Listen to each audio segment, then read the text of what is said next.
The more people we can show our product or service to, the more chance we've got of selling it. The more we connect with people, the more chance we've got to learn and grow our businesses. And LinkedIn is a powerful tool that you can use for free to get eyes on your stuff for people to want to engage you and buy it, and to get free advice from other people that have been there, done it, and got the t-shirt.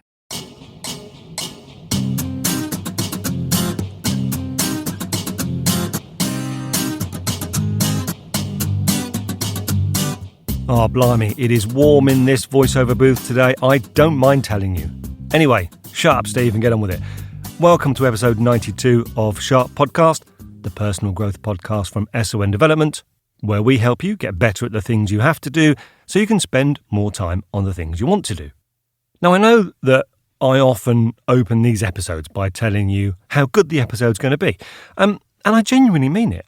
I do get excited about the people we have on and the ideas that we bring and how they're going to help you. But in this episode, not only am I excited about the person and the ideas, I am particularly excited about how I think it's going to help you.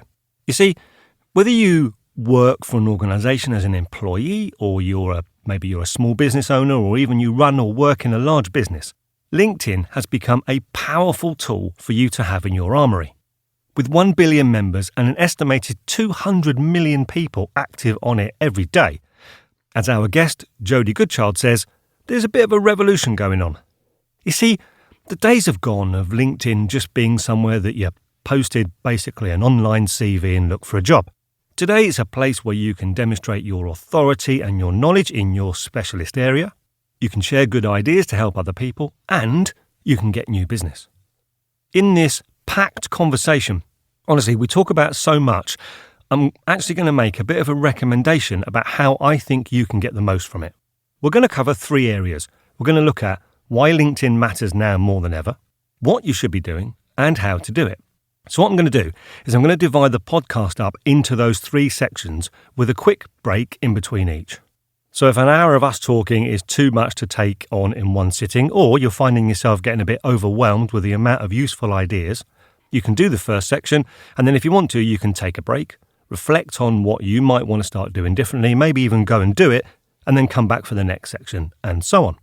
However you listen, whether you do it all in one go or break it up, make sure that you do make it to the end where you can find out how you personally can get Jodie's help with your LinkedIn transformation. Don't forget all the key information and links, as always, will be in the show notes. So, that's enough preamble. Let's join Jodie and me, and we're recording this in the fantastic new podcast room at Spark Community Space. Here we go.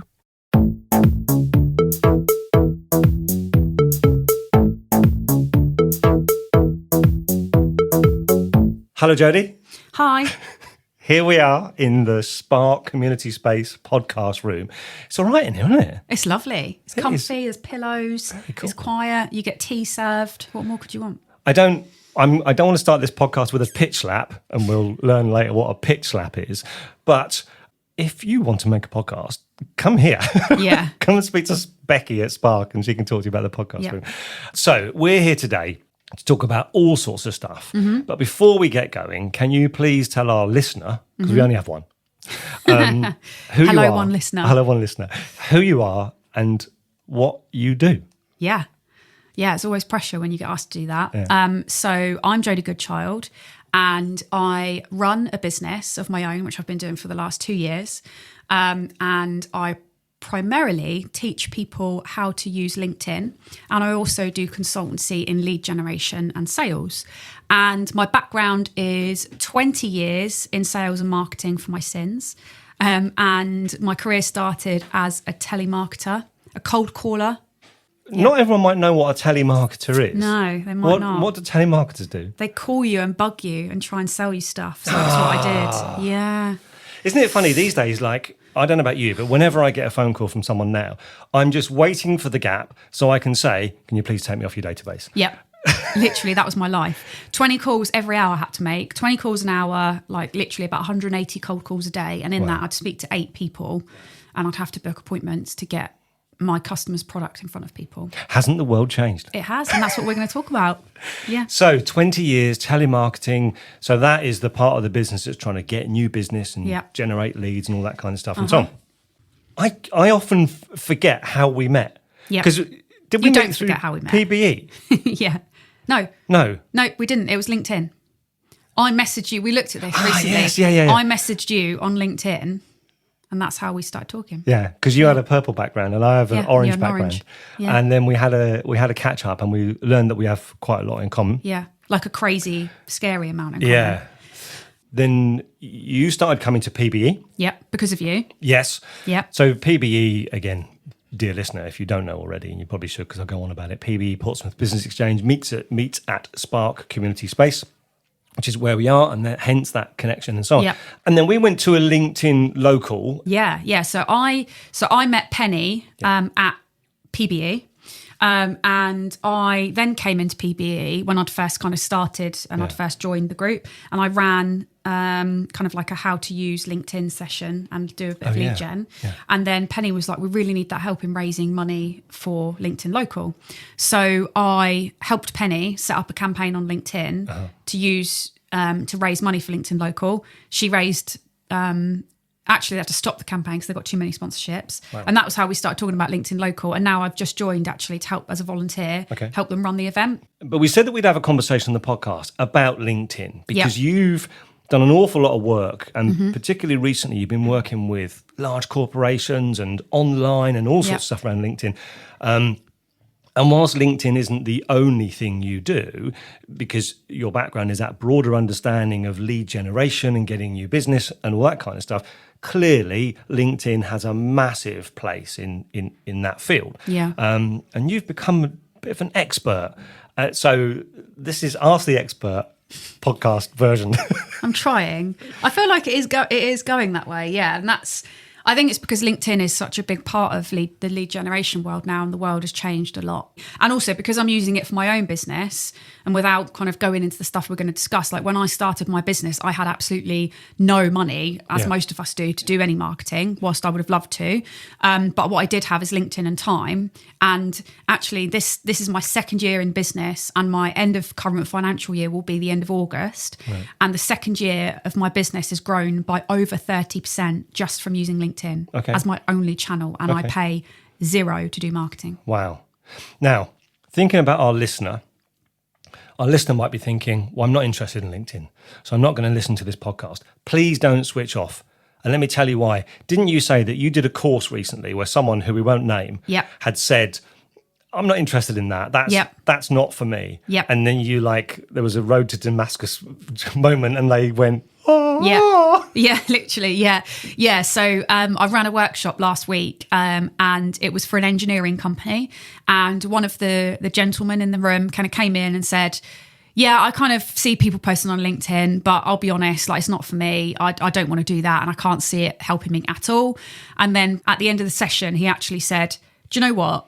You've completely changed my mind on this, and I can totally see why I need to be on it. And I thank you for that, because I can see how this is going to make my life easier. So that was a big tick for me.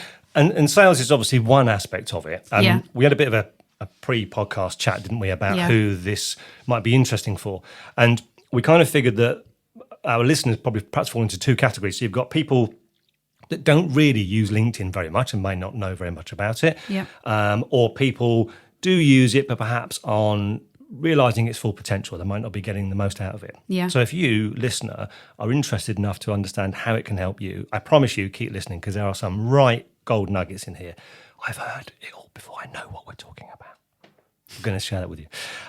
Yes, why should our listener pay attention? Why is LinkedIn relevant to maybe someone who might be thinking, well, I do a bit of Facebook, I do a bit of Instagram, LinkedIn's not for me. Yeah. And it's a great question. And ultimately, what I can tell you factually, having been in the world of sales and marketing for the last 20 years nearly, is that the landscape of sales and marketing has completely changed. And so is the way that means that the way that we do leads has changed as well. So I would say that the lead generation playbook, whilst the primary bits of it are the same, like you must have a call to action, you've got to have your elevator pitch, etc. The way we do it has genuinely seen a massive shift. So, I used to be a telemarketer on the phone, I could make 20 calls every hour for the day. In that day, I'd speak to 8 people, and I would know that I could probably get 2 or 3 appointments booked out of that. But I would ask the listener this: when was the last time you brought something from a cold call for your business? Not a lot of people can answer that with, oh yeah, I bought something the other day. But if I say to you, when was the last time you brought something because you had a relationship with somebody, 9 times out of 10, you can think about something that you brought. And the reason that you should take LinkedIn seriously is because digital is not going anywhere. We're moving in a real big direction when it comes to sales and marketing digitally. And actually, the editor-in-chief at LinkedIn, a guy called Dan Roth, recently shared that LinkedIn saw a surge of 42% of usage in LinkedIn from the pandemic because people weren't able to connect with their friends and their colleagues, like they were in the office. Yeah. So whilst they would go on Facebook and Instagram to share, what they were doing with their friends and family, they were taking to LinkedIn to share what they were doing a little bit more personally than they would before because of the pandemic. And LinkedIn themselves say that that's when they saw it start to take off. Okay. Fast forward to today, and we're in 2024, there's 1 billion people on LinkedIn, 1 million posts are put on the platform per day. Wow. So tell me that people aren't using LinkedIn when you know that there's 1 million posts per day. There's 76 million active daily users on LinkedIn, which ultimately is your untapped audience. Okay. And something you said there about potential and the people that are using it, obviously sales and marketing are key areas that people benefit from. But there's probably a lot of people out there who maybe aren't in sales or marketing, but maybe either they're small business owners who run their own business, or they're employed by a company. They don't do any selling, they don't do any marketing. If they're employed, it might not be obvious to them that there's a reason to engage, but actually there's a time when something will change. They'll either be looking for work. And honestly, if I had £1 for every person who you hear nothing from for years and years, and suddenly they're all over LinkedIn, and you can put a pin in it and say they're looking for a new job, or something's happened at that organisation, they're now looking for a new job, because that's the only time that many people engage with it. But actually, had they done something previously to build their personal brand, get people to see they're the authority in retail sales, they're the authority in chemicals, whatever it is, it's going to be much easier for them to connect with other people that might be able to offer them an opportunity. I think. Absolutely. Totally agree. Yeah. Okay. So 3 kinds of people then: people that are looking to generate business for an organisation, people that maybe work for themselves who are looking to generate new clients, new leads, and then people who are employed who are like trying to grow their own brand, assert themselves as an authority in their field. So earlier we were talking about how the world has changed. So going back 30 years, the world was about phone calls, knocking doors, face-to-face meetings, lots of paper, Rolodexes. Yeah. I bet you had a Rolodex. You strike me as someone that had a Rolodex. No, unfortunately not. Even if you weren't around in the era when they were there, you seem like you'd have thousands of contacts. Yeah, we did have bits of paper. I used to have to write my commission, which makes me laugh. As a salesperson, I had to write what commission I'd earned on a bit of paper and give it to my boss, who would then check it and approve it for my bonus. Okay. When we were talking yesterday about this, you said something quite very poignant, actually. You cannot start a business now without being on the internet. No. It's practically impossible. It would be, And clearly LinkedIn is, internet-based media. It just makes sense for that to integrate into someone starting the business. It's also free at the moment, isn't it? Yeah, so there's actually 2 different types of LinkedIn. So you have LinkedIn free, which you can absolutely use and get the most out of. You can still create a profile, you can join groups, you can build connections. And then there's a paid version of LinkedIn, which is about £80 a month, which not a lot of kind of small business owners, and even some people that are employed by businesses, businesses quite often won't pay for that for people either. Right. The only difference really in the 2 is that you can see every single profile view when you've got premium, and they say that you get advanced search features. Okay. However, you can actually do advanced searches in the free version of LinkedIn, which is a whole other subject. Oh, okay. But it's got a really weird name that sounds like a festival, Boolean. Right. Okay. You've heard about this. Boolean searching. Boolean searching. Okay. Interesting. Yeah. Who, in your opinion, generally does LinkedIn really well? Who are the people that our single listener could go and connect with and have a look at to see, these people actually do LinkedIn really well and they're really taking advantage of it? Yeah, great question. There's a couple of people that come to mind, and actually there's the first person that comes to mind is a lady called Kirsty Gray, and that's Kirsty with a Y, not an IE. So and then Gray as in GRAY. Go look Kirsty up, and she's a business advisor for Solent Business and Skills Solutions. Okay. Kirsty came on one of my very early sessions of like LinkedIn for Business. So came and, wanted to do more on LinkedIn. And I can honestly say she's probably one of the best people that have taken on everything that I've shared and gone and applied it. And she's great. She's got a great headline, great profile picture, great background on her profile, and her profile's just great. So if you want to see a great example of somebody using it, Kirsty's, the first person that I would go check out. The second person, who hasn't done my training actually, but somebody that I'd taken notice of on LinkedIn, and we both know him, is actually a guy called Max Shaw, the greener cleaner. Oh yes, who's quite well known. Max is also awesome on LinkedIn, and I only met Max in person at a Portsmouth City Council networking event a few months back, but it shows that it works because I knew Max before he even came in that room, because the content that he shares it captures your attention. It's genuine, down to earth, informal, but it also educates you at the same time. And he's created I think a great brand. So another person that's not worked with me, but somebody that's got it right. And he's just a great guy all round, but go check him out as well. And this actually is where this highlights how powerful it is. Yesterday, I commented on one of Max's posts to say that we'd been talking about him, you and I, and how good he was. And he then said, I must find out from Jodie how I can do it better. And obviously, we'll talk a bit later about how you can help people directly. But just by driving those conversations and connecting with people in a real friendly, genuine way, that building that network side of it is super powerful.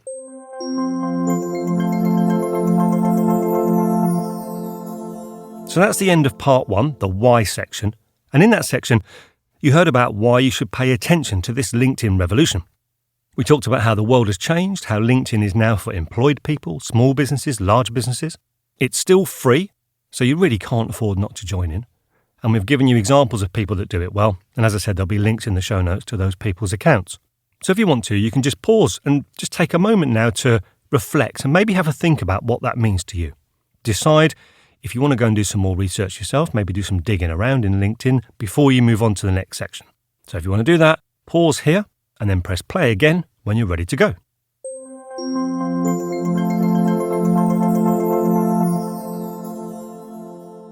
Coming up in this next section, then we look at what to do on LinkedIn to do it really well. We're going to have a look at what a great profile consists of, how to connect and engage with people and why that's important, and also what a pitch slap is and how to avoid it. And we'll look at what to do to build your network. And spoiler alert, it takes a bit more than just sharing a few posts.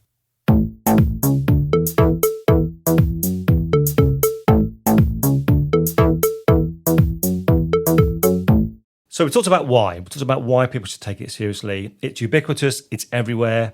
If you're not doing it, you're missing out. And as a way of connecting with people, either if you're trying to sell something, if you're trying to promote your business, or you just want to be the authority in your field, LinkedIn clearly is the way of doing it. So let's move on now to what I've got a list of things here to ask you about.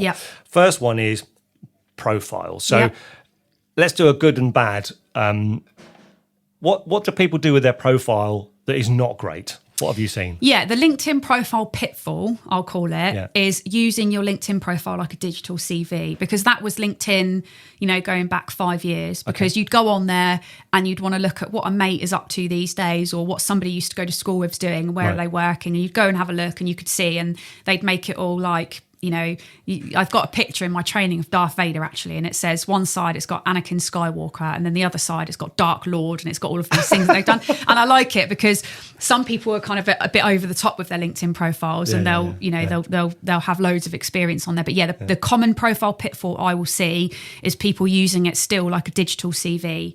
And the good way, which is the next one, is using it and seeing it like an extension of your website. So if you're a new business owner and you can't afford a website, you've got the opportunity to basically have your own landing page, which is your LinkedIn profile. And that's the way to use it right. So still use your experience on there and mention your experience, but use it as an opportunity to give people your contact details and show what you do. Because if they stumble upon you and they look at your profile and they can see your contact information, they can get hold of you. I've got an example. Can I share it with the listener? So I went to a networking event a few months ago, and I met somebody that was a business coach, and we were talking, and I thought, I really want to connect with this person because I knew that I needed a business coach to help me take my business to the next level. So it planted a seed for me. And I thought, what I'm going to do when I go home, I'm going to find this person, I'm going to connect with them on LinkedIn, and I'm going to see how much they charge to work with them. Okay. I got home, went on their LinkedIn profile. They didn't have an open profile, which means that nobody could contact them unless they were connected. Right. Sent a connection request. Looked at their contact information and thought, oh, that's annoying. There isn't any way to contact them, but it's okay. They'll accept my connection request. I didn't have any email credits, so I couldn't message them because you can use email credits to message someone you're not connected with.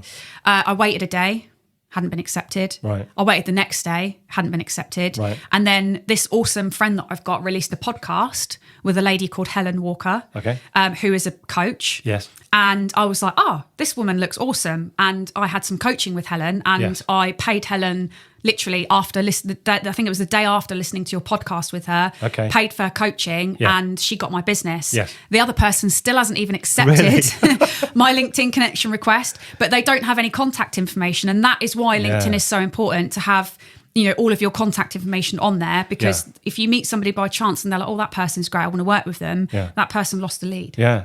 So thinking about the profile, and I'm going to put you on the spot a bit here. We haven't prepared this. Can you give the listener 2 or 3 tips about what to put where? So I'm the kind of person that has been using it as my online CV.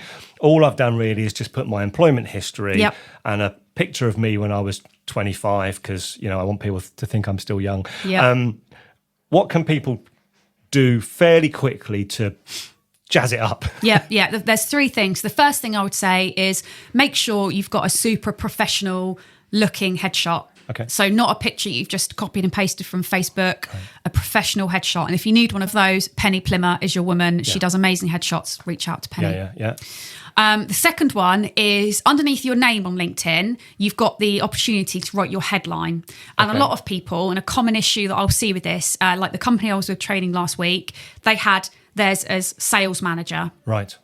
Why do you think the word sales is not great to use in a headline? It just turns people off. Yeah, exactly. So when you go to connect with somebody, if they see the word sales, they think this person just wants to sell me something, I'm not going to connect. Yeah. So try something like, I help X, achieve Y through this. Okay. That's a great headline because it gives a brief overview of how you can help somebody. Yes. So if you've commented on something or you've posted and they then go to your profile, if they can see a nice clean headline about what you do and how you help them, again, it's another way to get them to look at your profile. Okay.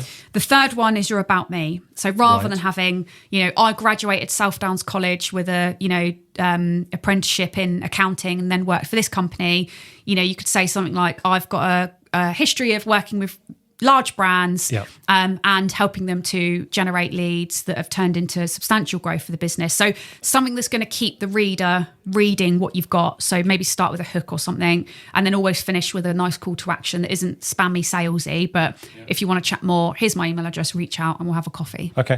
So let me just recap. Professional profile picture. Yep. Penny Plimmer, for example, is a great person to do that with. The next line, so that next line that's underneath the profile picture, what's that called? It's called your headline. Your headline. Yeah.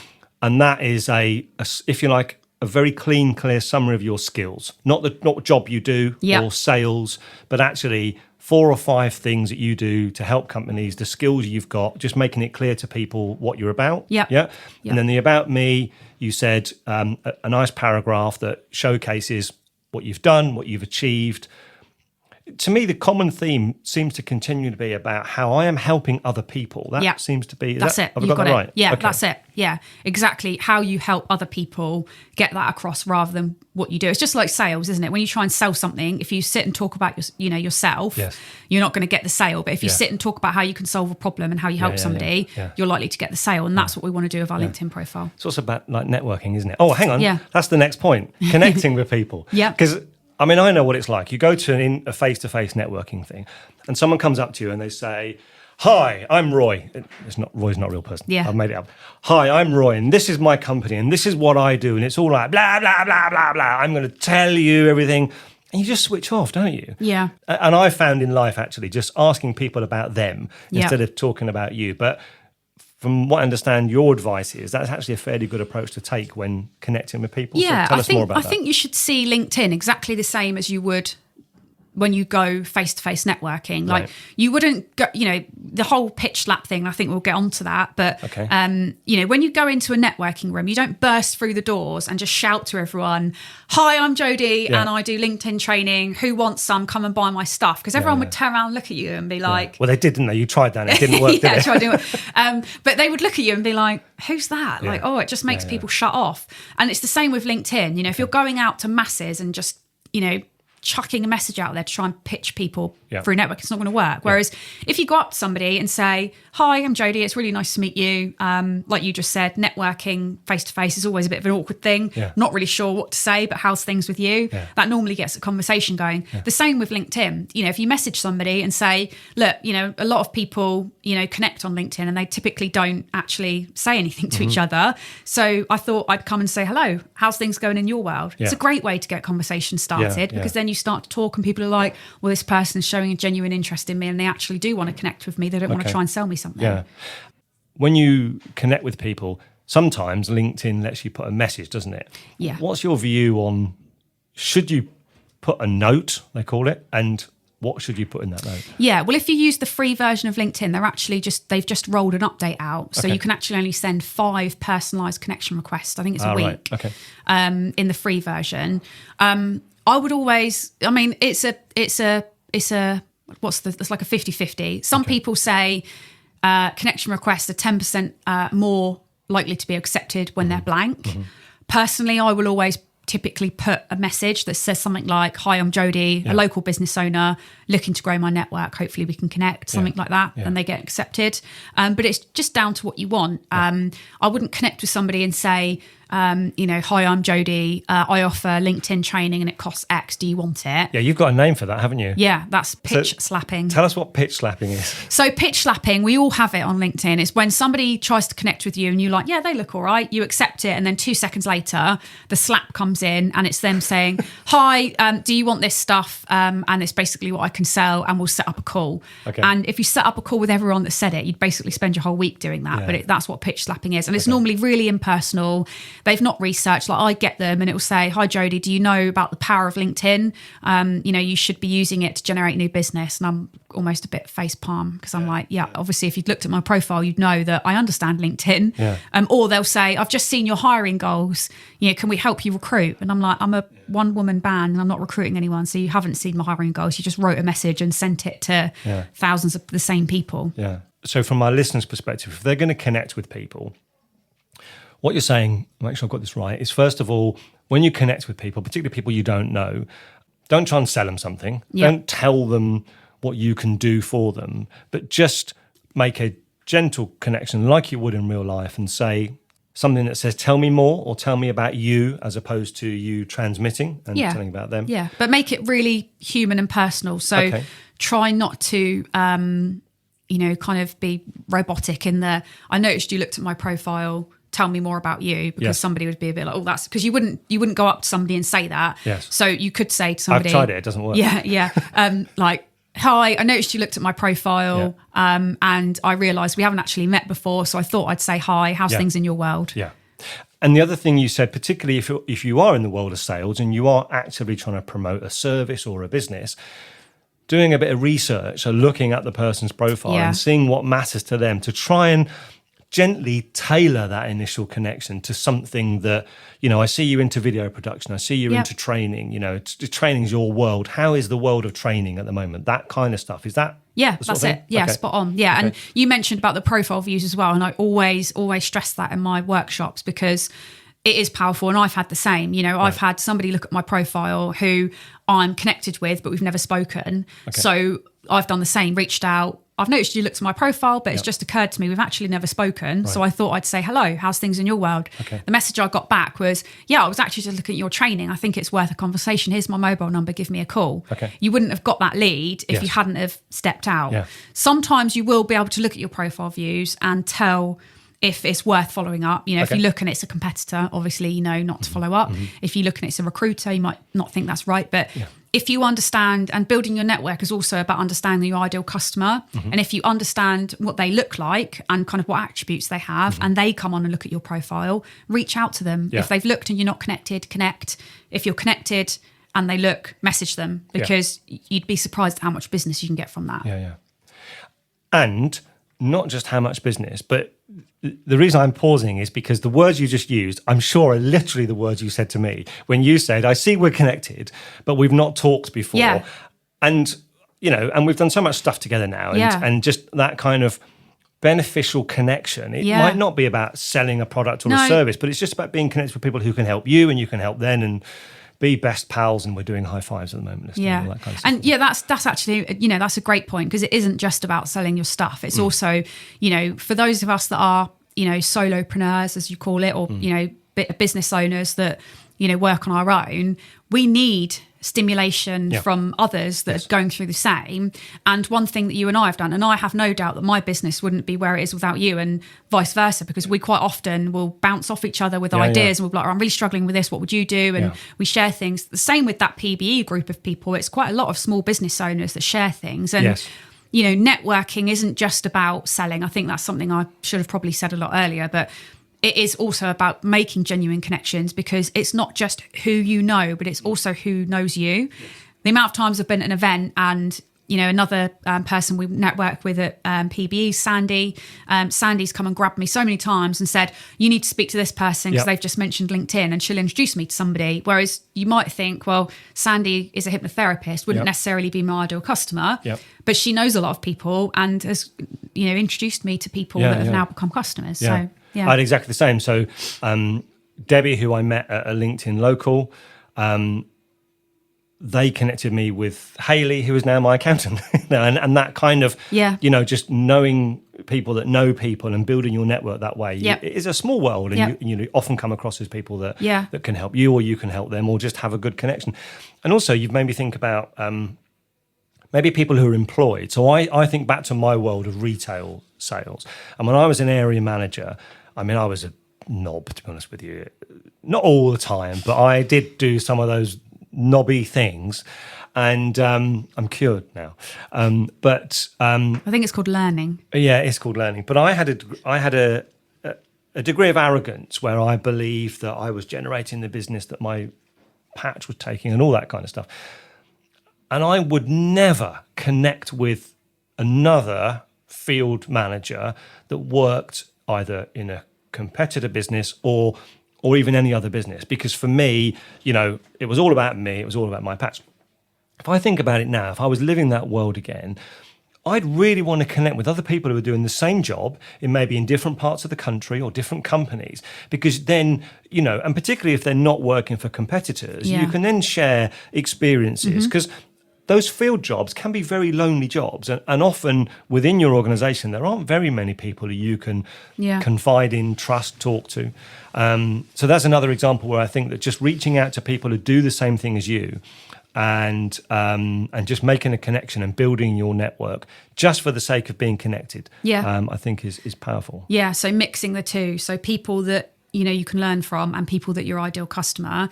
And it's really important to dedicate time every single day to building your network. Because the more people you've got in your network, the more people that are going to see what you're talking about and what you're sharing. And again, another common pitfall that I'll see with people using LinkedIn is they'll say, LinkedIn doesn't work for me. And they're sharing great content, but they've got 200 connections. And they're all people they used to work with. So, of course, if you're not sharing what you know with the right audience, it's not going to work for you. Yeah.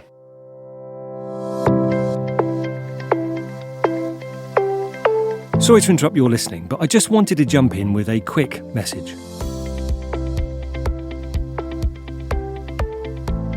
If you've listened to Sharp Podcast for a few years, you might be wondering why we've been mentioning SON development and what that's all about. Are they a sponsor?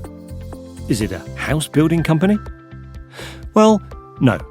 You see, we've been making Sharp Podcasts since 2017, and it's always been our aim to give you free resource that helps you get better at the things that matter to you, and we're not planning to change that.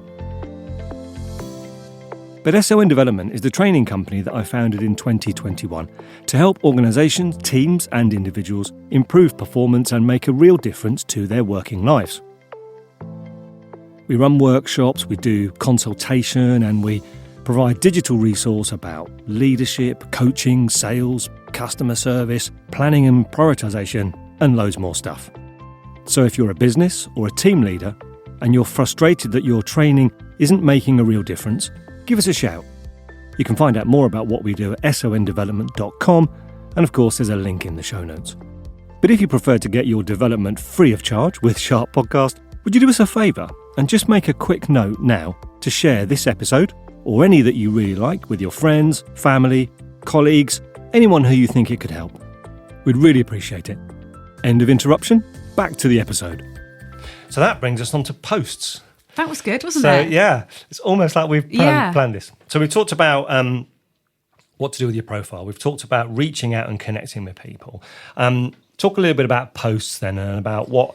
So what have you seen that's bad when people post things? I think the common thing that I'm seeing, and also the common thing that I'm hearing when I'm out running my training, is that people kind of almost get put off LinkedIn by the people that are using it wrong. Okay. So, in the session that I was in yesterday, one of the ladies that was in the session was saying how, she's put off by it because some people really overshare on LinkedIn and they almost share the same as what they would share on Facebook and Instagram. And I think that's where you do it wrong. Okay. The idea of using LinkedIn, obviously it's down to everyone's personal preference how much you use, but one post I always talk about is there was a post that went viral from this guy, and he had a picture of him down on one knee proposing to his partner, and the post started with, "I got engaged at the weekend and here's what it taught me about B2B sales." Right, and you're like, oh God.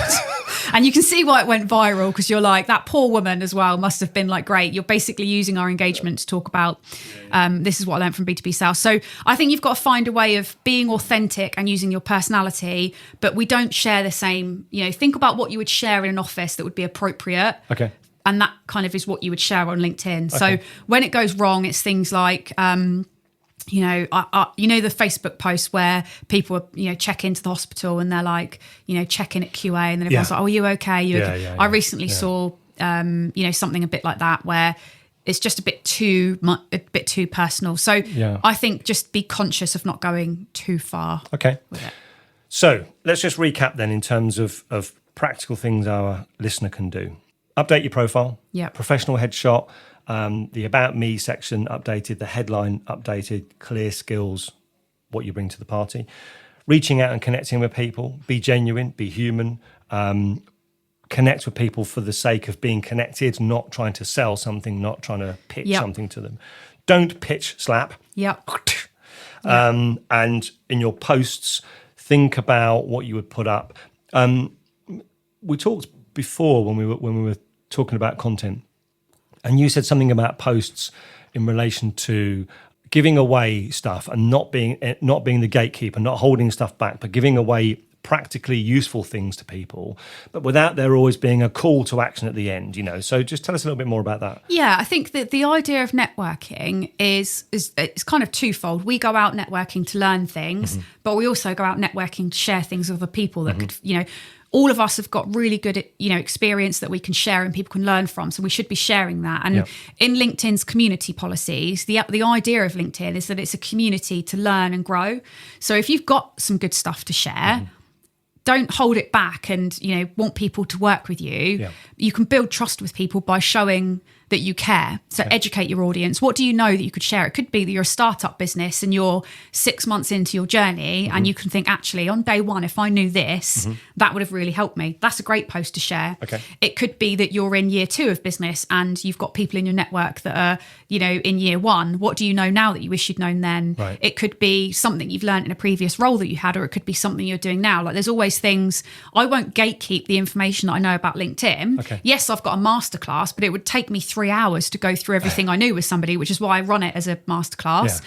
But what I do is share bits every day, every week with people. Like, a tip for the listeners now, if you open up the LinkedIn app on your phone, this was one that was loved recently. Open the LinkedIn app on your phone, go into the search bar, press the search bar. On the right-hand side, you see a little square. If you press that, you've got a digital business card on you at all times. And not a lot of people know that. So there's little things like that I can share that will help people. And that's what you should be doing, because that builds trust and credibility. You know, if you're holding back things and saying, I can teach you how to, you know, and you see it on LinkedIn, I can teach you how to, 50 times your revenue, DM me the word, I'm a knob, and I'll send you how to do it. And you see all those posts and they just don't want to tell you unless you pay them. Yeah. That's not going to create trust and credibility. It's just going to make people think, yeah, you are. And that brings us on to the algorithm, because we talked about the algorithm. So how can people just gently be aware of the algorithm and what they can do that can help them? Yeah. So I recently found, and I shared it with you actually, I think it was a 150 odd page document that was about the LinkedIn algorithm, which was huge. And I've still got it in my to-do list. Don't worry about it, because the summary of it is that it doesn't actually make sense to anyone, really, the algorithm. It's because it's a combination of humans and AI. So when you post on LinkedIn, you might not know that AI is looking at what you're posting, and so are certain humans at LinkedIn. And what they're looking for is to see how educational what you're sharing is, and is it contributing and helping your community. So if you're sharing content that's like, here's a poll, what takeaway do you get on a Friday night? Do you go curry, Chinese or kebab? The LinkedIn algorithm and the humans are going to look at that and go, that's not educating our audience. We're not going to boost that on the platform, because everything is about impressions on LinkedIn. So to boost your impressions, which to help the listener is the amount of people that see your LinkedIn post, you need to be engaging in all of the different activities on LinkedIn. So that is sharing content regularly, commenting on others' content regularly, liking others' content, sharing content, and basically contributing to the platform. If you drop in and you just, look at what's going on and you share one post now and again, LinkedIn will not work for you. The way the algorithm works is it starts to build momentum. So first of all, it's very slow. You're not going to start to see LinkedIn work for you straight away. But if you regularly post 3 times a week, 2 times at least, you engage with people's stuff, that momentum starts to build. And then 2-3 months down the line, it's almost like a fast running wheel that's running, because the algorithm is seeing that you're getting involved and you're contributing. So it'll keep pushing your posts out there. So that's how the algorithm works. Okay. And I've got in my daily checklist, because I don't know if you know, but I have a system for all my stuff. In my daily checklist, one of the things I have is to engage with 3 people every day. Just find someone to engage with and either comment on their post, reshare their post. I reshared a really good post this morning. I can't remember who it was. But to me, I mean, that just feels like it's the right thing to do, to connect with people and so on. And it's not just about me posting my post and so on. But from what you're saying also, if our listener does that, that can help to build that momentum of the algorithm and then get their post in front of more people. And it does. So and what I will also add is, don't do that just for the sake of it. And I see people doing that. And there's also, you might spot this, but there's people using AI to comment on posts for them. Okay. Which is just horrendous. And I had one today, and you can tell it's just generated by a machine, because it doesn't, you can just tell. So make sure it's genuine and authentic. If you don't know how to do that, all you need to do is think about your specialist subjects. If we were using you as an example, you'd go onto LinkedIn, open your either the app on your phone or the computer desktop version. In the search bar, you'd type training as an example, press return, and then you can look at posts that are talking about training. And if that's your subject, you can just look through and you can see things that come up. And we were talking about somebody else before we did this post, and it's a guy called Steve Reeve, who's Be the Goat, which I love.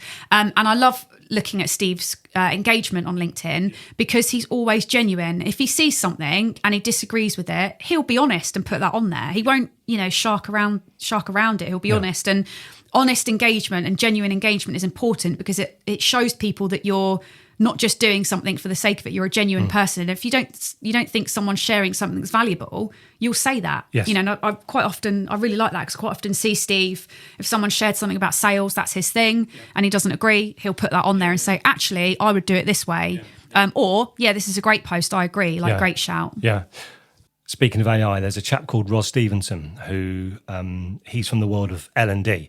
And I really like Ros's posts, because he gives away a tremendous amount of knowledge about AI and what's good and what's not good. And if you sign up for Ros's newsletter, you then get into your inbox a couple of times a week, like proper. There is so much you can learn without having to pay for a course or anything. He just gives that away. But I love his style, and he is, like Steve Reeve, he's honest and he's open, and he'll challenge stuff if things aren't right. Yeah. And he has a different approach. He's not just pandering to what he thinks people want to see. And I think that authenticity and that kind of genuine characteristic is an interesting one to have, and it stands out. It does, and it genuinely builds trust and credibility, which people need to see in order to think, this person knows what they're talking about. Yeah. I can see that they genuinely know what they're talking about because they're commenting on it. And then that's how you start to get inquiries into your inbox, because people will, they'll see, like the client I'd done 2 days work for last week, he wouldn't mind me saying this, but he'd never interacted with any of my posts or commented, but he'd obviously seen a number of times and planted seeds through my content that I was talking about how important it is for LinkedIn, messaged me and said, "Hey Jodie, we know that we need to get our team using LinkedIn. Is this something you'd want to quote on and chuck your hat in the ring for?" Okay. Like, great. Yes, right. I would. And this is, the next minute, a couple of weeks later, I'm up there delivering training. So it just shows the power of it. It works. Yeah. You and I have talked about loads of stuff. In the show notes, I will put in kind of top tips, quick action points, and so on. So even if some of the stuff we're talking about in the conversation feels quite deep or quite involved, don't worry. Just go to the show notes and you can see some useful top tips and info in there. I'll just recap this what section before we move on to the final section, which is the how. So we talked about the importance of your profile. Yep. Headshot, about me, headline. Yep.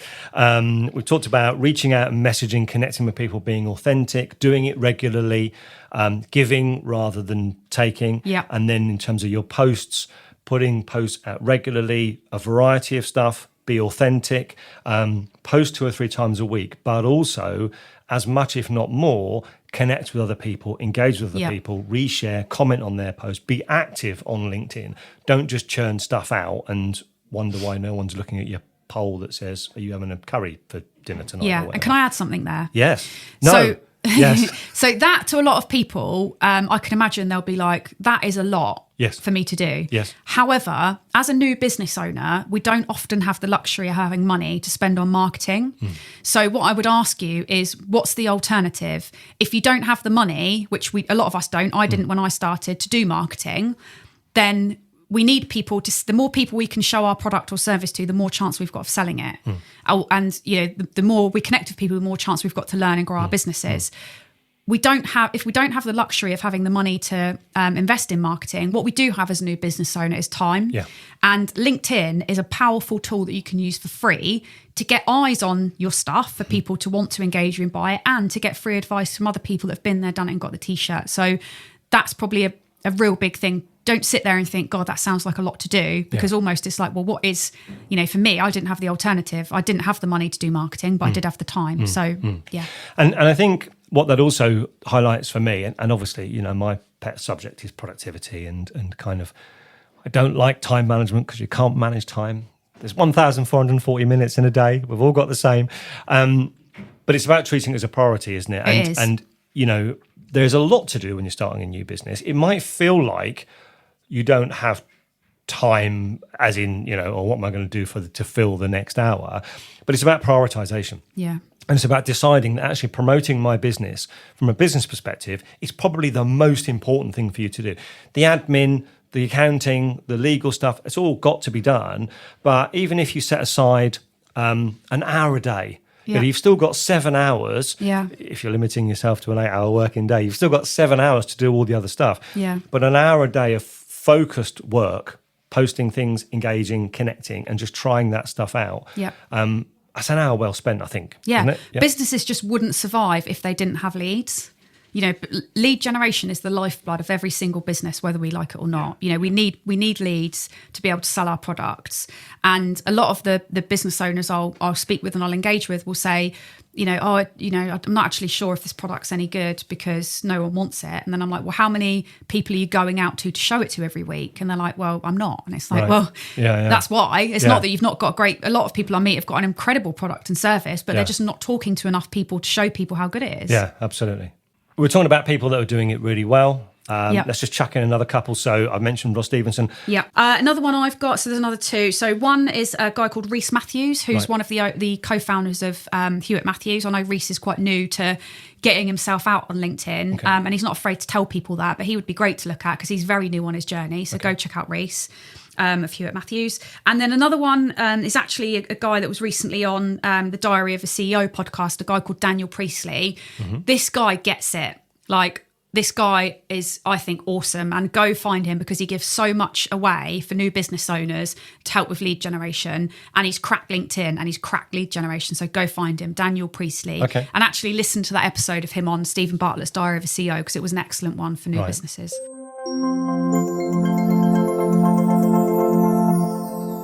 So that's the end of part 2, the what section.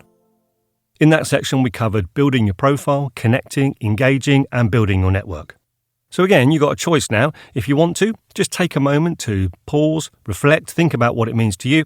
Like last time, if you want to go and do some research, dig around on LinkedIn, or maybe go and even make some changes before you move on to the next section. So pause here if you want to do that, and then press play again when you're ready.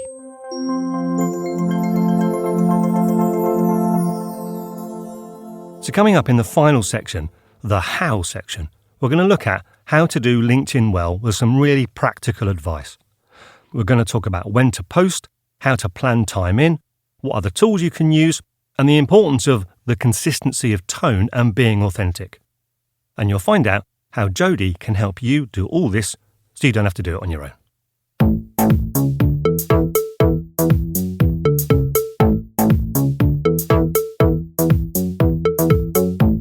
In terms of how people do it, I mean, we've covered a chunk of this already anyway, which is fantastic. We've talked about being consistent. We've talked about post at least 2 or 3 times a week regularly. There is some debate, isn't there, about whether there is a good time or not a good time. Personally, I find Tuesday, Wednesday, Thursday morning seem to work for me. I've read others and I've tried it and it doesn't work. So the morning is the best. Weekends are hit and miss because it depends whether people are doing other stuff and so on. Obviously, people can use things like Canva or other tools to sort of, if they want to up their game in terms of how it looks and that kind of stuff, and that can be helpful and useful. Brand message and kind of consistency. So what would your advice be to someone about having a consistent tone or consistent message? Yeah, I think that gets harder as you get into the larger businesses. And I think this is going to become something of the future without going off piece, because I know we're limited for time. But a company I was working with last week, you know, that they're a huge company and they need to try and keep all their messaging very similar. So I think that can be a challenge. But it's just about, again, having conversations and talking about things that you would be comfortable and okay talking about in front of your boss and in the office. As long as it is that, then I think that's fine. But I would recommend for any larger companies that might be an SME or an enterprise, get yourself some LinkedIn brand guidelines of what is and isn't acceptable to post. Because you don't want to let the staff go gung-ho and then someone say something, because that's also brand damaging to the brand if they do something wrong. And also, if you work for yourself, I mean, I think we're quite similar in many ways, far too many ways. And one of the things that I think we both do is we recognise that our brand is us. And frankly, if you see what Jodie or I put on LinkedIn, that's exactly the same as you'll get when you meet us in person. You know, we don't pretend to be someone else. We don't try to make out we can do things we can't do, and equally we're transparent about what we think we're good at and what our areas of expertise are. But just being yourself and not trying to be other people, because it will come out, won't it? It will. You see it. And don't overcomplicate it. Like we were talking about this yesterday in the workshop I did with Shaping Portsmouth. Like, just think about what's been going on in your week, you know, and you're great at that. That's what, you know, every week, you know that you're going to do a post that talks about what you've done in the week. Think about what you've done in the last week and what would be great to share with your ideal customer. So, you know, what meetings have you had that have been great? Can you get a selfie of you with somebody when you've been sharing a coffee and having a great conversation? What have you done for a client this week? You know, as a client said to you, God, you know, that's a really great service you've delivered. Really well done. That's great to share. So just think about things in your week and don't overthink it. Don't overcomplicate it. Just do what feels right. We touched on, I mean, obviously you and I have talked about planning and structuring your time. And whether you want to do that informally, whether you want to go and use someone else's system, whether you want to use my system, Clear, whatever system you want to use. have a bit of a plan, just kind of a bit of a structure in the morning, or again, a lot of people don't realise the night before, scheduling a post for the next day. If you don't have time in the morning, but just thinking about your working week, how you can plan that time in. Point to add on that. Yes. So on the like kind of pre-planning, and if you can't dedicate time every day, I appreciate for some people, 45 minutes a day might seem like too much. When I first started my business, I would actually dedicate time on a Friday, because Fridays were quite quiet for me. Okay. When you open up the post on LinkedIn, the box where you type in what you want to share, if you look at the bottom of that, on the right-hand side, there's a little clock icon. And if you click on that, you can actually pre-schedule your post to a date and time that suit you. So if you find that, Monday afternoons are quiet, or Friday afternoons, or even if you get time at the weekend, you could actually sit and plan in as far in advance as you like subjects that you want to talk about and posts that you want to share, and then you don't even have to worry about it in the week. All you then need to do is go in and make sure you're engaging, and doing it that way. So that's another great tip for you if you struggle to kind of do it daily, or if you're going to have a busy week and don't want to lose the momentum, use the little scheduling feature, because it's a great feature from LinkedIn. Okay. Obviously, you're doing a lot of work with LinkedIn, and if people want help, there's a number of ways you can help them. The first way is they can just look at your profile and see what you share. So if you're not already connected to Jodie Goodchild, I highly recommend it. I'll put the link in the show notes. But also, both informally and formally, people can connect with you because you've got a community, which by the time this episode comes out, should be live. It will be, yeah. Tell me about the community. So the idea behind the community, everything that I do, you know me, I love, we're again, very similar. Like I live to help people. I love helping people, and that's what gets me going. Money, is great, but ultimately what gets me up in the morning is making difference and helping. I do a lot of voluntary work with Portsmouth Pride Trust. And the reason that's important is because I deliver training to SMEs and enterprises. And when I deliver that enables me to do the smaller stuff, but I can't help as many of the smaller charities and smaller businesses I'd like. So I came up with the idea for the LinkedIn Revolution community as a way to be able to make my knowledge accessible to small businesses in fact, businesses of all sizes. It's not just the small businesses, but somewhere they can go to share, what are they struggling with, get answers. I do monthly Q&A sessions in the community where I'm there. If you've got a problem on LinkedIn or you want to chat about LinkedIn, you can join it and ask your questions. There's a community of people that are on there to talk to and, share things with to help.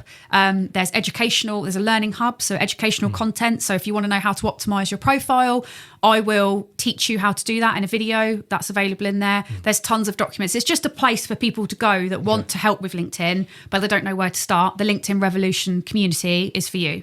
I've made it for everyone, and it's a resource to genuinely help people with this LinkedIn revolution, which we're in. It's not going backwards, it's going forwards, and getting ahead now is, it's becoming more and more of a subject people are talking about, and this is there to genuinely help everyone and share successes together and grow together. Okay. And then also, while we're talking about what you're up to, you've got a book coming out. I have, and I probably would have announced it a bit more by the time this goes out. So that's also titled, needed to be, The LinkedIn Revolution, The Future of Sales and Marketing.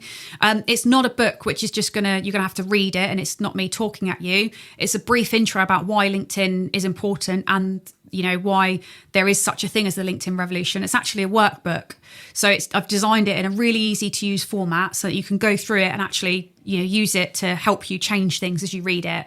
And I gave a copy of it to a friend of ours, Gemma Waller, VA, and Gemma. The feedback Gemma gave me was absolutely incredible. And she actually, I'm sure she won't mind me saying this, but she has ADHD. Okay. And she said, this is the most useful business book I've ever read because it's not bombarding with, words and everything. It's a bit of information and then it stops and gives you really simple bullet points to read, take notes, actions, and then move on to the next section. So, please head over. It'll be on Amazon and obviously I'll also be selling copies. Cool. And then obviously from a corporate perspective, you offer training workshops to businesses who want to get, 10, 15 people in the room and to learn how to set up their LinkedIn profile. You do proper serious workshop training stuff for organizations, which you've got a fair bit of recently. Yeah, I have. Yeah. So I've developed a 3-hour introduction to LinkedIn session. So we talk about the importance of LinkedIn and why the business should be on it. We talk about how to use it. We do actions in it where we update profiles and everything together. So it's kind of hands-on. And then we also talk about the importance of using it for brand awareness and lead generation in the right way and not the wrong way. Yeah. And on that, when I finish the session, I always give feedback forms, and the feedback forms have genuinely been amazing. Like the ones I've got back, they say, couldn't fault, amazing intel, really helped me, super useful, wouldn't change anything. Wow. So, the feedback has been great from the teams that I've run it for. And if you go over to my profile, you can see various pictures of me training it and the teams commenting on it after. Oh, fantastic. So if you're a business and you know that you need to do more on LinkedIn, that session is absolutely for you. It's 3 hours. You can have as many of the team in it as you want. And I almost guarantee by the time you've done it, those that are a bit like, don't really know why, come out of it and they go, yeah, I can see the importance and I'm going to do it. Wow. And ultimately it's going to probably get more revenue in than it's going to cost you to get me in to do a session. So whether you're an individual who wants to just assert their authority in the field you're in, whether you are a small business trying to promote your business, whether you're about lead generation, whether you're a large business that wants to get a group of people trained, you can help them with the community or the book or the training. You were on such a roll about the community there that when you were competing against that person outside who had their phone on speaker, which our listener may or may not have heard, I didn't want to stop you because you were doing such an awesome job there that it's just going to have to stay in. Okay. That's life. We're authentic, aren't we, if nothing else? So I'm mindful of time. Just very, very quick recap. We've talked about why LinkedIn matters, why people should take it seriously. You cannot start a business now without involving the internet. Those days have gone of knocking on doors and phone calls and that kind of stuff. It's ubiquitous. It's here to stay. You talked about some of the stats, 2 million posts a day. How many people on there at the moment, did you say? There's 1 billion people on LinkedIn. 1 billion people. Flipping heck. Also, another thing that we've talked about before, LinkedIn may not be the only network forever. Competitors might come out and other stuff might happen. But getting your act together on LinkedIn and understanding what works and doesn't work is going to prepare our listener. Then if something else comes out, if there's an X or a Meta that is equivalent for LinkedIn that actually stays around, learning how to do it well. We've talked about profile, what people can do with posts, how to reach out and connect with people. We've talked about how the algorithm works and what the algorithm does, about being consistent, about how to post, about planning your day to build time in. Buy the Clear course, it will help you. About your brand message and consistency, your community. We've talked about loads of people that do it really well. What have I not asked you that I should have asked you? Do you know what? I genuinely don't think you haven't asked me anything that I should have answered. Okay. Does that even make sense? I don't know, but it's staying in. The only thing the thing that I was going to say is, when I say that I love helping people, I genuinely mean that. So if you've listened to this podcast and you're like, oh, I wish she'd answered this, find me on LinkedIn, ask me the question. I'll answer it for you. Okay. I've told you that I'm passionate about helping people and I mean it. So if there's something else you've got, or you're like, oh, I wonder what she'd think about X, Y, Z, come find me and ask me and I'll answer it. This is really weird. It's almost like we've planned this because we're in the blatant self-promotion section now. Look, I'm holding the bit of paper up here because that's the bit about. So just if you let the listener know where they can connect with you, where you are online. Yep. So just search Jodie Goodchild on LinkedIn and you'll find me. I've got a big, happy, smiley, purple background picture. You can find me on Instagram. I'm trying to grow my Instagram following at the moment. So please follow me. I'm at Jodie Goodchild and then an underscore at the end. And the same on TikTok, at Jodie Goodchild and underscore. So they're two other platforms I'm testing at the moment. So please come and follow me, or feel free to follow me on one, all of them. Fantastic. And then if people want to find out more about your community and your book and all that kind of stuff, they can go. You've got a website. Yeah. www.jodiegoodchild.com. Okay, fantastic. And we'll put all those links in the show notes. Yeah. I don't know why we didn't do this sooner, because it seems like crazy, an obvious thing we should have done and so on. But there's so much stuff in here that's going to help people, which is superb. I really appreciate you coming. We have to let Spark have the room back now because they've got someone else wanting to do some podcasting in here. Thanks ever so much. I really appreciate your time. I know our listener will have got lots from it too.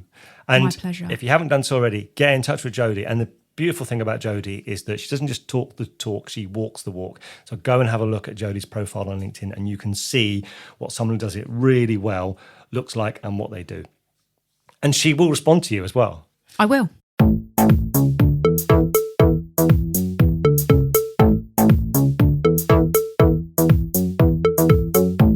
So what did you think? Did you listen to it all in one go, or did you work through it section by section and try some stuff out? Whatever you did, you're still listening, so clearly you're interested. And it's really important to go and actually do some of this stuff before you forget. There are links in the show notes to all the people that do a great job at this stuff on LinkedIn, so you can have a look and see what we mean by doing it well. Apparently, I do it all right as well, so by all means check out my profile. And of course, connect with Jodie's and see what Jodie does herself. And she's genuine in what she says there. Contact her to connect. Because whether you connect with Jodie, or me, or both of us, there are benefits to all of us to connect, sharing ideas, and I particularly recommend having a look at Jodie's LinkedIn Revolution community. Now, I usually end the podcast by saying something like, don't compare yourself to anyone else, compare yourself to the person you were yesterday. And that's particularly true of social media. We should never try to be the same as other people. Don't try to be the same as Jodie or me or the other people that we're showcasing. But just have a look and get inspired by them and then decide what you want to do to improve and develop yourself. Because that's what really matters. And what's also important is not to feel overwhelmed. Just start somewhere. Start small. Just do one thing first. Maybe it's a new profile picture, or maybe you're adding one routine to your day to engage with people better. So I told you this was going to be a great episode, and I think you'd agree. Have fun with this stuff, enjoy playing with it, and I really genuinely look forward to connecting with you online in LinkedIn to see what you're doing. Until next time, take care, see you later.